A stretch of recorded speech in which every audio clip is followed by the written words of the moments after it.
जमीन तुम्हारी, जायदाद तुम्हारी, सब कुछ तुम्हारा है, तुम्हारे नाम है, तुम्हारे सिग्नेचर है, तुम्हारा खसरा है, तुम्हारा खाता है, तुम्हारी खतौनी है, तुम्हारी बई है, सब कुछ तुम्हारा है, पर चलाने वाले तुम नहीं हो, चलाने वाला मेरा देवाधिदेव महादेव।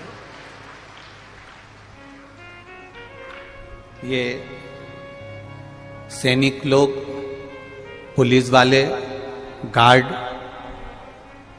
ये सब जो बंदूक रखते हैं ना, देखिए तुमने कि नहीं देखी, ये बंदूक जो रखते हैं ना, तो ये बंदूक हमेशा कंधे पे जब टांग के रखते हैं तो बंदूक की जो नली का मुंह होता है ऊपर होता है।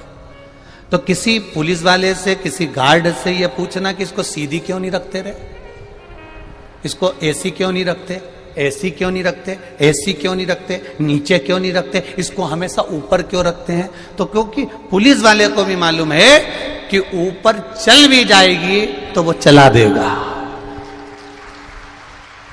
अगर ऊपर चल भी गई तो वो चला देगा, हम जानते हैं, पर इधर उधर चल गई तो कोई चलने नहीं देगा। ये उनका विश्वास देखो कि नली का मुंह भी ऊपर है, कि वो बैठा है, वो संभाल रहा है, इस बंदूक की गोली को भी वो संभाल रहा है, सारे इशारे को वो संभाल रहा है। तो बंदूक भी हमें इशारा करके बताती है कि मैं बंदूक, मेरे पास कारतूस होने के बाद भी मैं उसकी शरणागति में दिन भर टंगी रहती हूं कंधे पर, तो तुम भी उसके भरोसे पर क्यों नहीं टंगे रहते? मैं बंदूक होकर मेरे पास कारतूस है, मेरे पास गोलियां हैं, फिर भी मैं ऐसी नहीं रहती, मैं उसके भरोसे पर रहती हूं, उसके भरोसे पर। आसमान में बंदूक की नली का मुख होता है कि वो संभाल रहा है। वो विश्वास तुम्हारे भीतर होना चाहिए।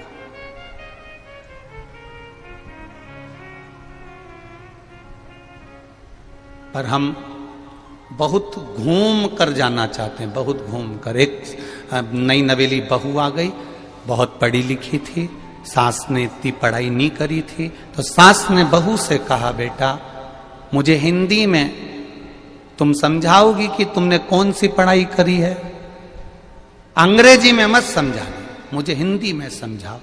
अब बहू भी चक्कर खाने लगी कि मेरी सास को मैं हिंदी में कैसे समझाऊं। फिर भी उसने समझाया, क्योंकि वो भी किसी अच्छे गुरु की चेली थी, तो उसने समझा दिया, मम्मी नेत्र नेत्र चाय, मैंने पढ़ाई करी है। कौन सी करी है? नेत्र नेत्र चाय।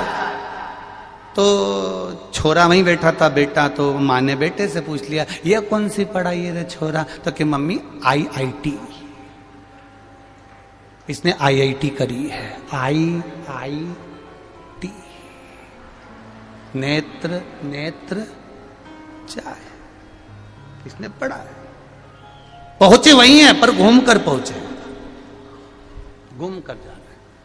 हमारी भी आदत है, जाना सबको वही है।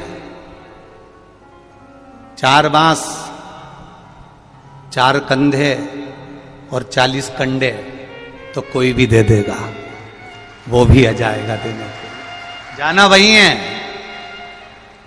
उसी की चौखट पर जाना है, उसी के दरवाजे पर जाना है, उसी के पास जाना है, उसी के करीब जाना है हमको। और सब उसके पास छोड़ने के बाद सब एकदम फ्री हो जाते, एकदम फ्री।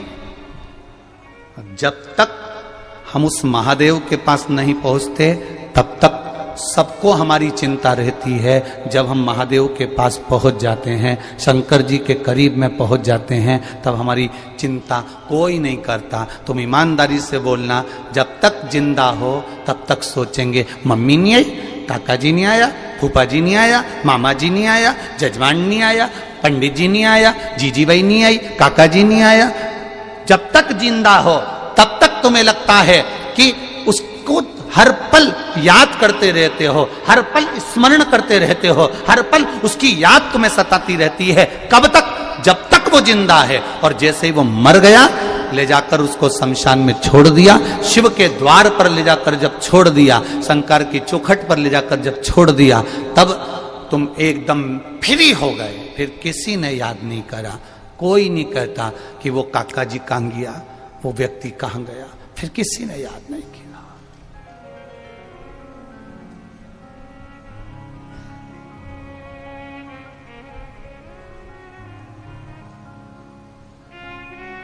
एक बच्चे की, एक व्यक्ति की सही समाधि, सही साधना कहां लगती है? तो कहां?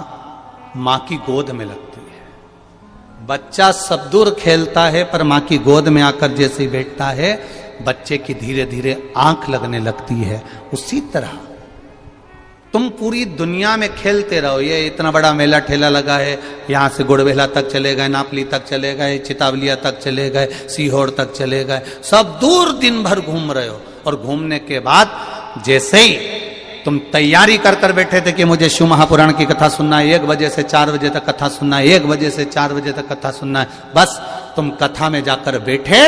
अभी तुम घूम रहे थे, अभी तुम फिर रहे थे, अभी तुम खा रहे थे, अभी तुम पी रहे थे, बड़े एंजॉय कर रहे थे। और जैसे ही कथा चालू होने का 1 बजे का समय हुआ, उसके ठीक 20 मिनट पहले तुमको ऐसा लगने लगा कि मुझे नींद की झपकी आ रही है। 1 बजेंगे उसके 20 मिनट पहले। प्रैक्टिकल करके देखना, हुआ किसी की संग की नहीं हुआ?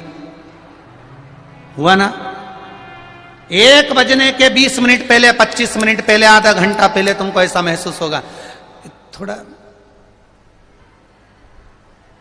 और बैग से कई ने तो निकाल भी ली होती है।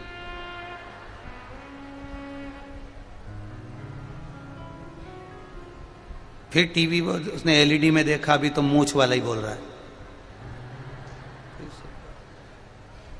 फिर इतना में फिर ध्यान दिया कि अब कथा चालू हुई, फिर झटका के अब सही बैठी ने थोड़ा सा पानी भी पिया, और ज्यादा नींद सताए तो फिर बैग में से निकाल के बिस्कुट भी खा गई। उसका कोई भरोसा नहीं। अब उसकी चित्त वृत्ति है। अब विचार करना, इतनी देर से नींद आ रही थी क्या? बोलो बोलो, जम के बोलो। नहीं आ रही थी। रात को 11, 12 बजे तक नींद नहीं आए, भजन गाए, चिल्लाए, घूमे फिरे, इंतजार में बैठी रहे कोई आने वाला है। तुम सब समझदार हो गए हो रे, पक्का है।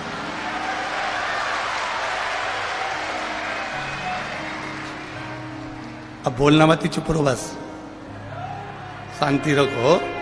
तुम बहुत समझदार हो गए साहब। ऐसी गोला बना के बैठती है, तू उधर से देखना, तू उधर से देखना, तू उधर से देखना, तू इधर से देखना, और भजन गाती रहेगी। तेरे डमरू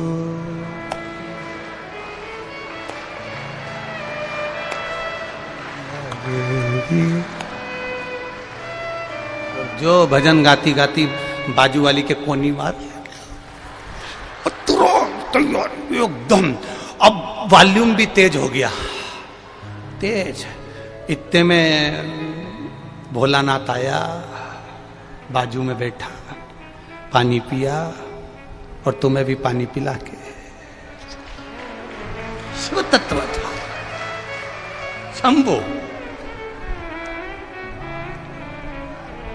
अब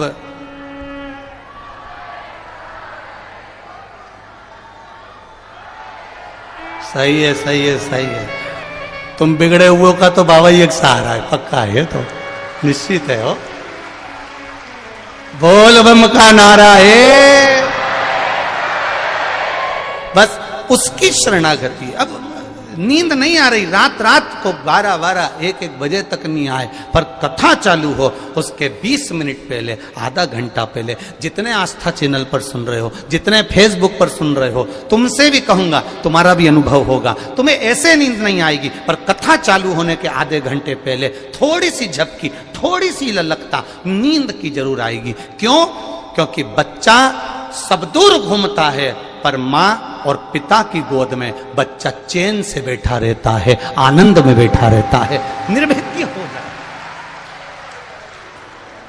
उस बच्चे को फिर चिंता नहीं रहती, उस बच्चे को फिर टेंशन नहीं रहता। क्यों? क्योंकि मैं मां की गोद में सो रहा हूं, मैं पिता की गोद में सो रहा हूं। उसी तरह कथा चालू होने के पहले तुम मेरे परमात्मा की गोद में बैठना चाहते हो, और जैसे ही गोद में बैठते हो वैसे ही महादेव तुम्हें हृदय से लगाता है, तो अपने आप उससे मिलन हो जाता है, अपने आप उससे मिलन की ओर बढ़ जाते हैं हम, उससे हमारे मिलन की आसक्ति बढ़ जाती है, वो मिल रहा है।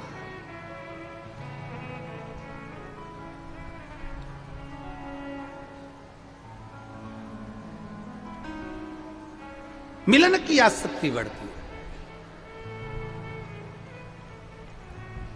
महाराज